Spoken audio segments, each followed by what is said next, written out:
For the chemical reactions discussed in this lecture, we are going to assume that they take place in an aqueous solution.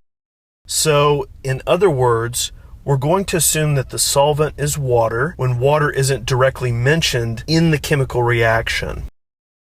In this lecture, we are going to study some different concepts regarding what acids and bases actually are. It's important that you remember the name of the individual concepts. Svante Arrhenius was a Swedish scientist and one of the founders of the science of physical chemistry. According to his acid and base definitions, an acid is a substance that yields or donates hydrogen ions into an aqueous solution. There are two basic classifications for acids, and they are strong acids and weak acids.